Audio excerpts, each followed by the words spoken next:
പക്ഷേ ഡ്രൈവിംഗ് ലൈസൻസുമായി ബന്ധപ്പെട്ടുകൊണ്ട് ഈ ലേണേഴ്സ് പരീക്ഷയ്ക്ക് ഉൾപ്പെടെ 3 മുതൽ 4 മാസം വരെ ഇപ്പോൾ കാത്തിരിക്കാൻ അതൊരു പ്രധാനപ്പെട്ട പ്രശ്നമാണ്, ഈ ഡ്രൈവിംഗ് ലൈസൻസിൻ്റെ വൈകൽ. അതിലിപ്പോൾ നടന്നുകൊണ്ടിരിക്കുന്ന കാര്യം നിങ്ങളോട് പറയാം. 8 മണിക്ക് ആളുകൾ ഈ ടെസ്റ്റിന് വരണം, അതായത് ഈ കമ്പ്യൂട്ടറിലുള്ള ടെസ്റ്റിന്. അത് വന്നിട്ട് നമ്മുടെ ഉദ്യോഗസ്ഥന്മാരിരിക്കുന്ന കസേരയിൽ അവർ 10 മണി വരെ ഇരിക്കണം. ഇങ്ങനെയൊക്കെയാണ് ഇവിടെ നടന്നുകൊണ്ടിരുന്നത്. അപ്പോൾ അവിടെ ചെന്നാൽ ഉദ്യോഗസ്ഥന്മാരുടെ കസേരയിലെ കമ്പ്യൂട്ടർ ഉപയോഗിച്ചാണ് ഈ ടെസ്റ്റ് ചെയ്തുകൊണ്ടിരുന്നത്. ഇത്രയും മോശമായൊരു സംവിധാനമുണ്ടോ? അപ്പോൾ അത് മാറ്റുന്നതിനെക്കുറിച്ച് ആലോചിക്കുകയാണ്. ഇപ്പോൾ റെക്കഗ്നൈസ്ഡ് ആയിട്ടുള്ള പരീക്ഷാ കേന്ദ്രങ്ങളുണ്ട്. ഈ കമ്പ്യൂട്ടർ ഓൺലൈൻ പരീക്ഷകൾ നടത്തുന്ന നിരവധി കേന്ദ്രങ്ങളുണ്ടെന്ന് എന്നെക്കാൾ കൂടുതൽ നിങ്ങൾക്കറിയാം.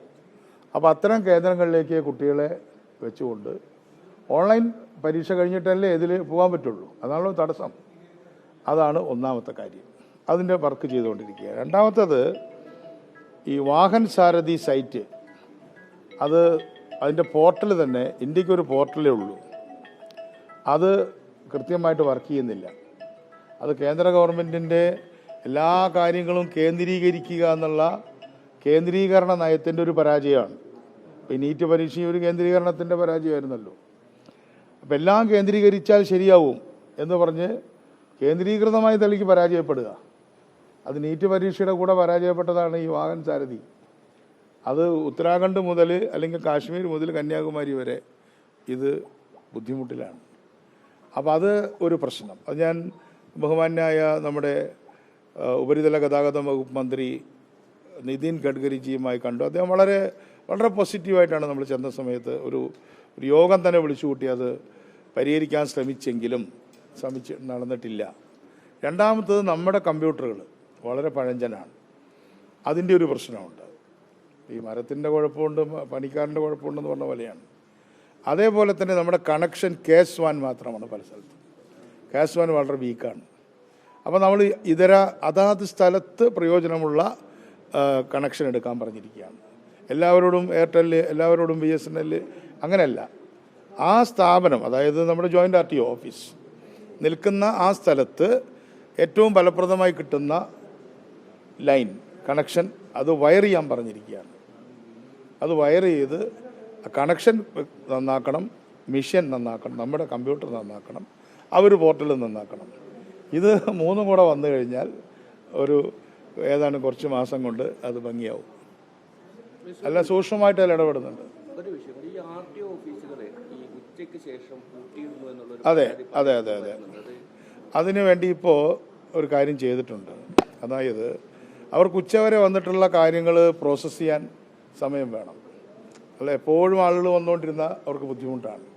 അതിൻ്റെ അടിസ്ഥാനത്തിലാണ് ഉച്ചയ്ക്ക് വരെ എന്നുള്ളത് വെച്ചത്.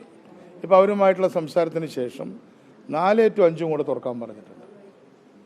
അകലെ നിന്നൊക്കെ വരുന്ന ആൾക്കാർ എന്തെങ്കിലും കാരണം കൊണ്ട് വൈകിയാൽ അതെല്ലാവരും സഹകരിക്കണം.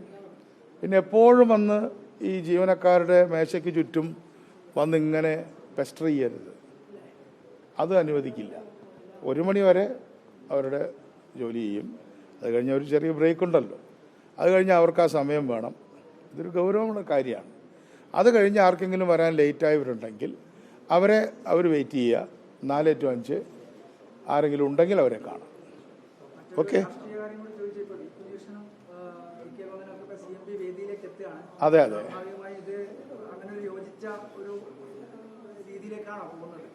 ഒരു പുതിയ ഇടതുപക്ഷ ഐക്യനിര രൂപപ്പെടുന്നുണ്ട്. അതിന് CMP നേതൃത്വം കൊടുക്കും. അത് ഉടനെ തന്നെ അവരെല്ലാം CMPയിൽ ചേരുന്നൊന്നും ഞാൻ പറയുന്നില്ല. പക്ഷെ CMP ഉയർത്തിയ മൗലികമായ പ്രശ്നം കമ്മ്യൂണിസ്റ്റ് പാർട്ടിയിലെ ഉൾപാർട്ടി ജനാധിപത്യമാണ്. അതാണ് CMPയുടെ രൂപീകരണ ഹേതു. അപ്പം അതുകൊണ്ട് അതിന്ന് 40 വർഷം, നാളേക്ക് 40 വർഷമാണ്. ഇപ്പോൾ 41ാം ജന്മദിന വാർഷിക സമ്മേളനത്തിൻ്റെ തുടക്കമാണല്ലോ കണ്ണൂർ. നാളെ തൃശ്ശൂർ അതേ ടൗൺ ഹാളിൽ തന്നെയാണ് നടക്കുന്നത്. തൃശ്ശൂർ ടൗൺ ഹാളിൽ അവിടെ വെച്ചാണ് പാർട്ടി പ്രഖ്യാപിക്കപ്പെട്ടത്. അപ്പോൾ ഈ 40 വർഷത്തിനിടയ്ക്ക് കമ്മ്യൂണിസ്റ്റ് പ്രസ്ഥാനം മുന്നോട്ട് പോകണമെങ്കിൽ ഉൾപാർട്ടി ജനാധിപത്യം ഒരു രാഷ്ട്രീയ പ്രശ്നമാണ്. അതിൽ തന്നെ ഒരു രാഷ്ട്രീയമാണ്. ആ രാഷ്ട്രീയം ഉയർത്തിക്കൊണ്ടാണ് CMP വന്നത്. ഇന്ന് ഇപ്പോൾ അത് ഏറ്റെടുക്കാൻ നിരവധി ആൾക്കാർ വന്നിരിക്കുന്നു.